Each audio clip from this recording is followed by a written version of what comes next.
Tehisintellekti revolutsioon peaks toimuma pilves. See on lahing, mida peetakse koodi ja tarkvaraga. See ei ole nii. Praegu haaravad Microsoft ja teised tehnoloogiahiiglased vaikselt Ameerika tuumaenergia tootmisvõimsust, et koolitada järgmise põlvkonna tehisintellekti mudeleid. Nad võtavad tohutul hulgal energiat avalikust elektrivõrgust ja kui nõudlus plahvatuslikult kasvab, peavad tavakasutajad võistlema selle nimel, mis alles jääb. Mis on selle tulemus? Kulisside taga on tekkimas eraviisiline tehisintellekti energiavõidujooks ja selle arve maksad sina. Esimene peatükk. $500 tehisintellekti maks. PETM haldab elektrivõrku 67 miljonile ameeriklasele, 13 osariigis. Ja kord aastas korraldab see suure oksjoni, et kindlustada elektrivaru 3 aastat enne, kui keegi seda kasutama hakkab. 2025 aasta juunis lõppes see oksjon peaaegu $270 megavatt-päeva kohta. Aasta varem oli see vaid 29. Ainult 12 kuuga tõusid hinnad 833%. See üksainus oksjon tõstis kogu majapidamiste kulud $2,2 miljardilt $14,7 miljardini. Ja siis läks asi veel hullemaks. Järgmine oksjon, mis hõlmas juunit 2026 ja edasi, jõudis otse turu hinnalaeni, mis oli peaaegu $329 megavatti-päeva kohta. Ja ilma selle hinnalaeta oleks tegelik hind olnud $389 megavatti-päeva kohta. Hinnalagi oli juba tarbijatele säästnud $13 miljardit. 2025 aasta detsembris näitavad sisemised dokumendid, et PGM järgmise oksjoni hinnad jõudsid veelgi kõrgema laeni, kuid see polnud probleem. PGM jäi oma enda ohutuseesmärgist puudu. Isegi pärast hindade plahvatuslikku tõusu ei suutnud võrguoperaatorid ikkagi piisavalt elektrit osta, et tagada oma reservimarginaali. Kogu riigis hakkavad hinnad tõusma. Keskmine pere PUM-i piirkonnas peab 2029. aastaks arvestama hinnatõusuga umbes $70 kuus. Kogu arve järgmise 8 aasta jooksul jääb vahemikku $100 miljardit kuni $163 miljardit. Selle kõige põhjus on lihtne – nõudlus. Ainult andmekeskused põhjustasid umbes 63% kogu hinnatõusust. Tehisintellekti serverifarmide nõudluse plahvatuslik kasv toimub nii kiiresti, et elektrivõrk ei jõua sellega sammu pidada. Riigi odavaim ja kõige usaldusväärsem elekter võetakse avalikust võrgust välja ja suunatakse ettevõtete andmekeskustesse. Tavalised pered peavad katma ülejäänud süsteemi stabiilsena hoidmise kasvavad kulud ja see kajastub juba sinu arvel. Teine peatükk. Suur kannibaliseerimine. Enamik ameeriklasi usub endiselt, et nende riik juhib puhta energiabuumi, kuid tegelik lugu on palju keerulisem. 2024 aasta septembris sõlmis Constellation Energy 20-aastase elektriostulepingu Microsoftiga, et taaskäivitada Pennsylvania osariigis asuv 3 Mile Islandi esimene energiablokk. See jaam asub vaid mõnesaja jala kaugusel teise ploki jahutustornidest, reaktorist, kus 1979 aastal toimus Ameerika ajaloo kõige raskem tuumaõnnetus. Esimene plokk töötas aastakümneid kuni selle sulgemiseni 2019. aastal mitte ohutuse pärast, vaid seetõttu, et see ei teeninud enam piisavalt raha, et tegevust jätkata. Jaam peaks tööle hakkama 2027 aastal, mis on terve aasta varem kui algselt seatud 2028 aasta eesmärk. Energeetikaministeerium sõlmis $1 miljardi suuruse laenu, et vähendada laenukulusid, samal ajal kui Constellation ise investeeris taaskäivitamisse $1,6 miljardit. Jaama tegevusluba pikendati vähemalt aastani 2054. Microsoft saab järgmise 2 aastakümne jooksul kogu reaktori toodangu, mis on piisav umbes 800 000 keskmise Ameerika kodu aastaseks elektrivarustamiseks. Elektrienergia ise liigub endiselt ühisesse võrku, kuid puhta energiakrediidi arvestab enda kasuks Microsoft. Nii et kuigi füüsiliselt ei muutu midagi sellest, kuidas elektronid liiguvad, on toodang paberil sisuliselt reserveeritud tehisintellekti töökoormuste jaoks kuni aastani 2047. Tehing toob kaasa ka $3,6 miljardit osariigi ja föderaalseid makse. Pennsylvanias luuakse 3400 töökohta ja osariigi majandusse lisandub $16 miljardit. Washington on seda isegi nimetanud oma energia- ja tehisintellekti strateegia eeskujuks. Poliitikud toovad investeeringuid ja töökohti tõestusena välja. Mida nad aga eiravad, on kogukond, kellelt on elekter ära võetud. Ühine riiklik elektrivarustus muutub erareservideks ning mahajäänud majapidamised peavad võrgutöös hoidmiseks rohkem maksma. Kolmas peatükk. 5-9 tegelikkus. Inimesed eeldavad, et tehisintellekti energiavajaduse lahendus on lihtsalt rohkem taastuvenergiat. Ehita piisavalt päikeseparke Nevadasse, lisa piisavalt tuuleenergiat Texasesse, pane juurde mõned suured akud ja probleem laheneb iseenesest. Aga tegelikult see nii ei ole. Tehisintellekti andmekeskused töötavad usaldusväärse standardi järgi, mida nimetatakse 5-9. 99,999% töökindlus ehk vaid umbes 5 minutit seisakut aastas. Selline täpsus on põhjusega. Ühe tipptasemel mudeli treening võib maksta kümneid miljoneid dollareid ja kesta nädalaid. Üks ainus lühike voolukõikumine võib kogu protsessi rikkuda, sundides insenere alustama viimase salvestatud vaheseisu pealt uuesti. Ja just siin muutub võrguprobleem vältimatuks. Päikeseenergia ei tooda öösel midagi ja tuul võib kaduda päevadeks. Nende lünkade ületamine, et saavutada 5-9 töökindlus, nõuaks akusalvestust sellises mahus, mida ükski riik pole kunagi ehitanud. Jahutusprobleem on sama karm. Üks Nvidia serverite riiul tarbib umbes 8-10 korda rohkem energiat kui tavaline serveri riiul vaid mõned aastad tagasi. Kõik see tekitab tohutut soojust ja see peab kuhugi minema. Uue tehisintellekti andmekeskused kasutavad nüüd otsest vedelikjahutust, pumbates vett üle kiipide vooluhulgaga, mis suudaks varustada väikeseid Ameerika linnu. Ja just sellepärast valivad pilvehiiglased tuumareaktorid. Mitte miski muu ei paku ööpäevaringset süsinikuvaba energiat sellises mahus, nagu neil vaja on. See ebaühtlane osa jäetakse avaliku elektrivõrgu kanda, koos kõigi peavaludega, mis kaasnevad selle tasakaalustamisega. Reutersi ülevaade PGMile saadetud kirjadest räägib ülejäänud loo. Kui kõige puhtam energia lukustatakse ettevõtete lepingutesse, siis kõige saastavamad elektrijaamad saavad uue võimaluse. Umbes 23 söe, gaasi ja naftajaama PJM piirkonnas olid kavandatud sulgemiseks 2025 aastaks või vahetult pärast seda. Alates 2025 aasta jaanuarist on 13 jaama sulgemine edasi lükatud või täielikult tühistatud. Brandon Shores, söejaam Marylandis, mis oli 2022 aastal osariigi suurim kliimasaastaja, töötab nüüd kuni 2029 aasta maini. Seda omab seesama Talon Energy, mis müüb tuumaenergiat Amazonile. Avalikkusele räägitakse, et roheenergia on tulevik, kuid füüsiline süsteem jaguneb juba 2. Ettevõtted kindlustavad endale kindla tuumaenergia võimsuse ning ülejäänud koormust kannavad katkendlikud taastuvallikad. Ja isegi kui usaldusväärne elekter on juba lepingutega kinni pandud, paneb uue nõudluse tohutu ulatus nüüd proovile midagi veelgi põhilisemat – elektrivõrgu enda. 4. peatükk – andmekeskuste allee. Loudouni maakond Virginias asub umbes 40 miili Washingtonist läänes. Kunagine lainetav põllumaa on asendunud äärelinnade ja lõputute laopindade suuruste hoonetega.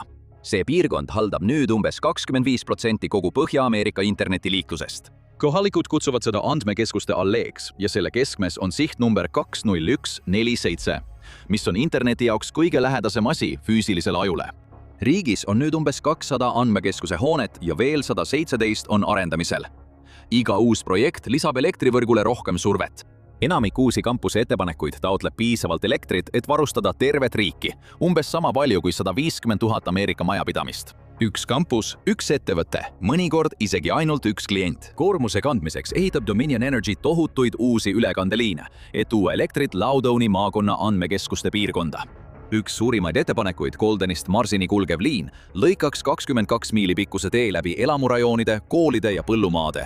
Kõik see kulgeks sadade jalgade kõrgustel terastornidel, mis ulatuvad silmapiirile. Ja kulutused kasvavad koos sellega.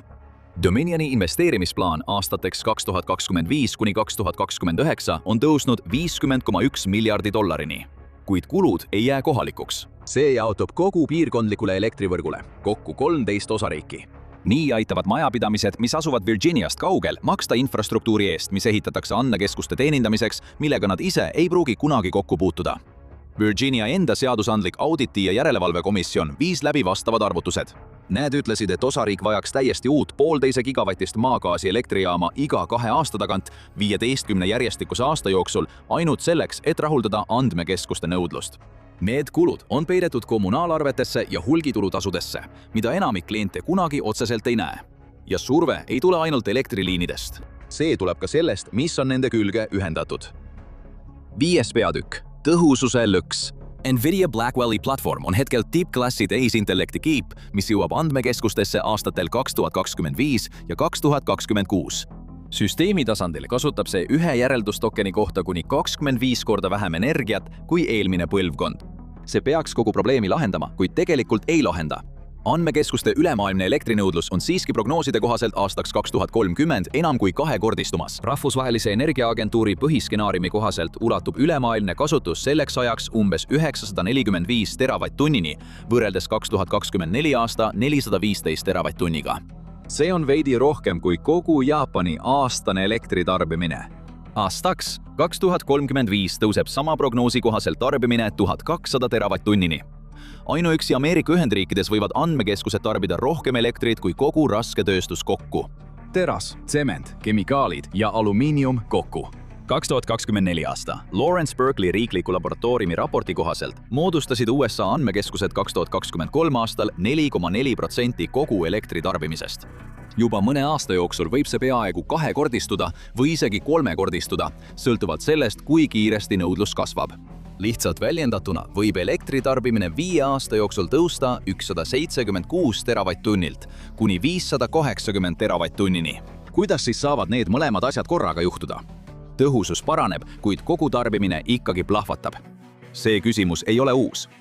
19. sajandi Inglise majandusteadlane nimega William Stanley Jevons sai sellele jälile ammu enne seda, kui keegi tehisintellektist mõtlema hakkas. Vaadates, kuidas aurumasinad muutusid söepõletamisel tõhusamaks, märkas ta midagi kummalist. Inglismaa kogu söekasutus kasvas pidevalt, mitte ei vähenenud. Odavam energia avas uusi kasutusvõimalusi ning uute rakenduste plahvatuslik kasv mattis enda alla kogu selle kokkuhoiu, mille tõhusus oli toonud. Sama lõks on nüüd sulgunud ka tehisintellekti jaoks. Kui ühe päringu hind langeb sentidelt murdosani sendist, leiab iga tootejuht uue võimaluse. Vestlusrobotid integreeritakse klienditeenindusse. Tehisintellekti funktsioonid ilmuvad igale otsinguribale. Koodiabilised töötavad vaikselt iga arendaja päeva taustal. Automatiseeritud agendid hakkavad tegema tööd, mida inimesed varem käsitsi tegid. Iga üks neist on iseenesest odav, kuid kui neid korrutada ülemaailmse majanduse lõikes, neelavad need kogu säästetud energia ja nõuavad sellele lisaks suurusjärkude võrra rohkem. Ameerika teedel olevad autod räägivad sama lugu. Mootorid muutusid viimase 40 aasta jooksul palju kütusesäästlikumaks. Ometi on USA bensiinitarbimine vaevu muutunud. Ameeriklased lihtsalt sõitsid kaugemale ja ostsid suuremaid autosid. Odavamad kilomeetrid tähendasid rohkem läbitud kilomeetreid. IEA prognoosib, et umbes poole kogu uute andmekeskuste nõudlusest aastani 2035 katavad taastuvenergiat, samas kui maagaas katab veel suure osa puudujäägist. See lihtsalt muudab seda, kuidas energia tarnitakse. See ei lahenda probleemi ja ükski silmapiiril olev kiibi läbimurre ei muuda seda. Kui üldse, siis kriis kiireneb, sest tehnoloogia läheb aina paremaks, mitte halvemaks. Ameerika üritab seda lahendada, surudes üha rohkem elektrit läbi juba niigi ülekoormatud juhtmete sinna, kus andmekeskused asuvad. Kuid Hiina läheneb samale probleemile teistmoodi. 6. peatükk. Hiina ida-lääne suurplaan. 2022 aasta veebruaris käivitas Hiina riik midagi, mida nimetatakse ida-andmed lääne arvutusvõimsuse algatuseks. See on riiklik ümberkorraldus selle osas, kus arvutused tegelikult toimuvad. Koordineeritud pingutus, et viia andmekeskused tihedalt asustatud rannikulinnadest sisemaale, kus maa on odavam ja elektrit rohkem. Seda viiakse ellu kiiruse ja ulatusega, mida ükski lääne valitsus pole meie eluajal proovinud. See jagab riigi 8 riiklikuks arvutuskeskuseks ja 10 andmekeskuste klastriks. Ida-klastrid asuvad Pekingi, Shanghai ja Suure lahe piirkonna lähedal, täites kiiret reageerimist nõudvaid ülesandeid linnades, kus asub suurem osa majandusest. Lääne-klastrid on sihilikud paigutatud tühjale sisemaale üle Sise-Mongoolia ning Sha, Gansu ja Gobi kõrbeservade. 2024 aasta lõpuseisuga teatas Hiina riiklik andmebüroo, et umbes $6,1 miljardit oli juba voolanud 8 keskusesse. Miks neid sinna ehitatakse? Noh, see on sellepärast, et just sean asub Hiina tohutu kasutamata hüdro-, tuule- ja päikeseenergia. Lääne provintsid toodavad palju rohkem elektrit, kui nende hõredalt asustatud elanikkond suudab tarbida.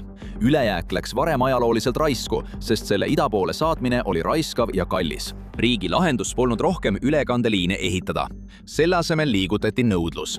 Arvutitööd, mis ei vaja koheseid millisekundilisi vastuseid, suunatakse nüüd lääne poole mööda spetsiaalseid suure läbilaskevõimega fiiberoptilisi võrke. Ja enamiku töökoormuste puhul see toimib.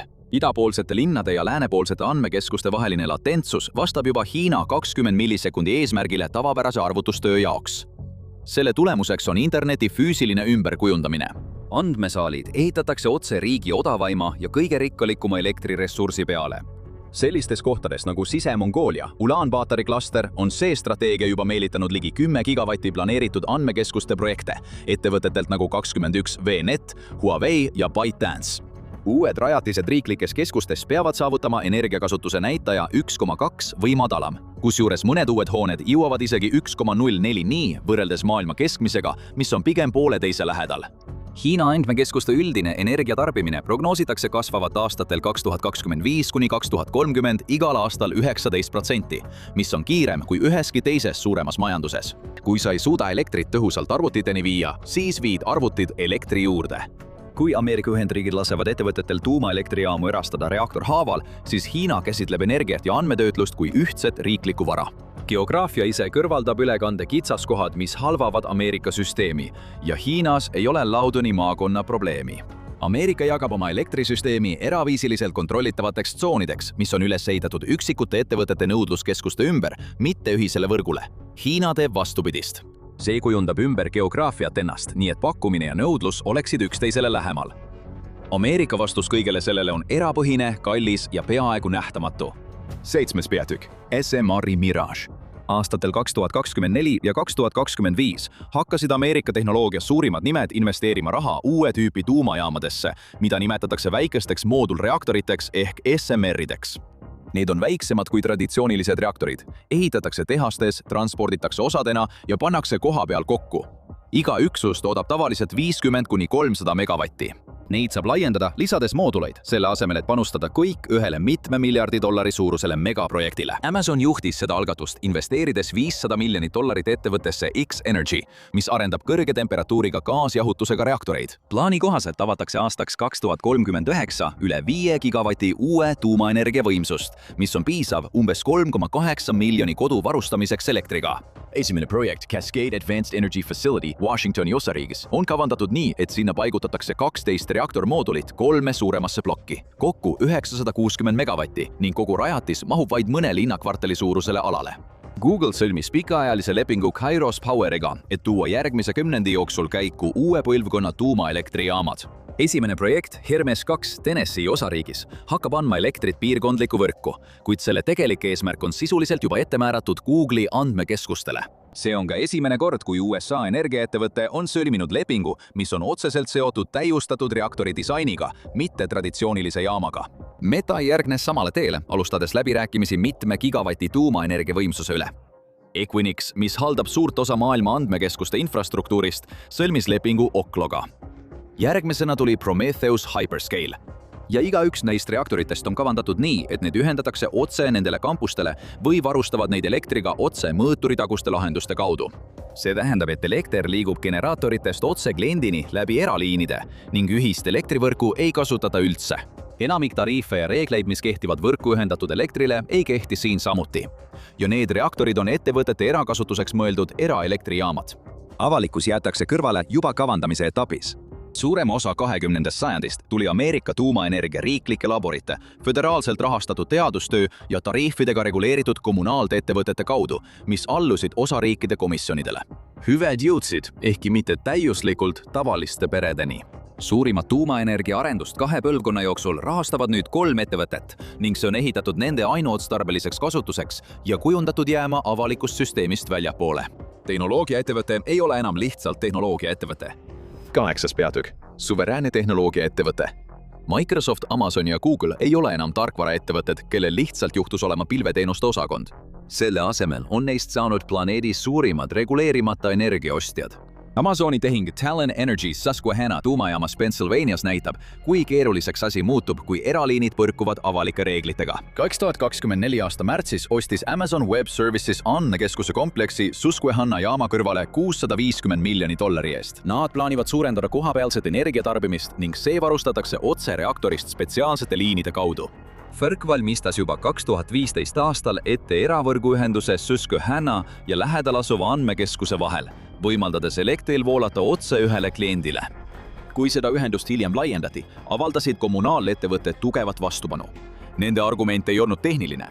See puudutas seda, kes lõpuks maksab infrastruktuuri eest, kui üks suur kasutaja muudab kogu süsteemi ülesehitust. Föderaalne regulaator blokeeris lõpuks laienduse, nõustudes murega, et selline lahendus nihutaks $100 miljonit võrgu kulusid kogu ülejäänud piirkonna elanike kanda.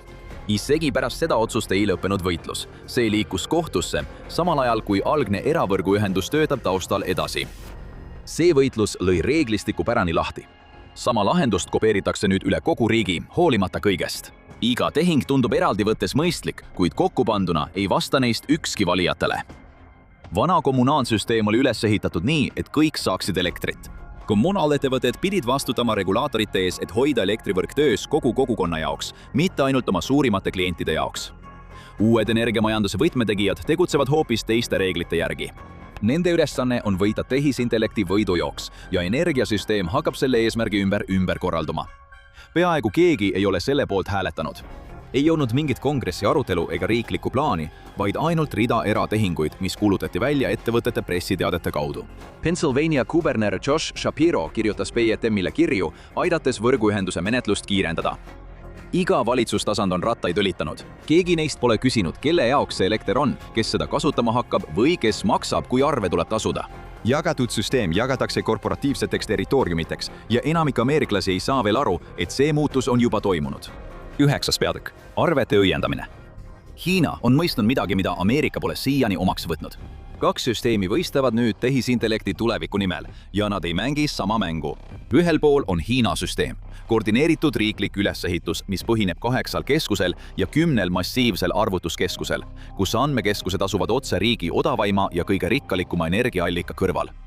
Kogu süsteem toimib nagu üks masin. Energiapoliitika, ülekande planeerimine, latentsuse eesmärgid ja tööstusstrateegia on kõik koondatud ühe riigi juhitud plaani alla. Aastaid ei kaotata kattuvate regulaatorite ega kohtuvaidluste tõttu.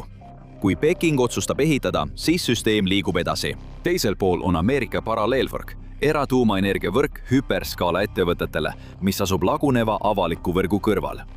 Ühes riigis 2 võrku, mida eristab see, kes kumba endale lubada saab. Tehisintellekti sajandi võidab see, kes suudab tagada skaleeritava, pidevalt kättesaadava baaskoormusvõimsuse, just sellises mahus, nagu mudelite treenimine ja globaalsed päringud tegelikult vajavad. Tiibitootmise edumaa on ajutine ja tarkvaralisi eeliseid saab üleöö kopeerida. Energiataristu on ainus vallikraav, mille rajamine võtab aastakümneid ning see on ainus asi, mida ükskõik kui palju koodi ei suuda järele teha. Ameeriklased maksavad lõpuks mõlema poole eest selles lõhes. Nad maksavad kõrgemaid hindu avaliku süsteemi eest, millelt võetakse parim tootmisvõimsus, samal ajal kui nende kommunaalarved ja maksuraha rahastavad vaikselt erasüsteemi, mida neil kunagi kasutada ei lubata. 2026 aasta juunis toimunud hinnatõusud oli esimene nähtav arve, kuid see ei jää viimaseks. Iga selle dollari päritolu on kusagil ja see kusagil on need samad pered, kelle jaoks uued elektrikulud algavad nüüd aastas $200. Uus energiavaesus ei ole enam prognoos. See on juba järgmise aasta arvetel kirjas, juba regulaatorite poolt heaks kiidetud, juba plaanitud jõudma inimesteni. Ameerika lugu on alati olnud see, et turud reguleerivad end ise.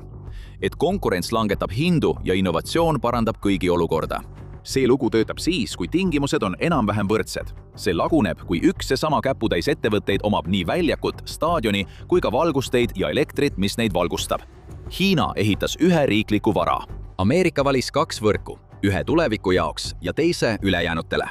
Füüsiline sõda tehisintellekti ülemvõimu nimel käib aatomite ja jahutusvee abil ning Ameerika Ühendriigid on selle lahinguvälja juba allhanke korras ära andnud. Kuid kogu selle innovatsiooni ja vabaturu jutu all hakkab esile kerkima midagi muud. Suurimad ettevõtted ei konkureeri enam ainult turul. Nad hakkavad kontrollima infrastruktuuri, millel ülejäänud turg toimib. Uuri lähemalt filmis Turg on surnud, tehisintellekt on kartell või vaata seda.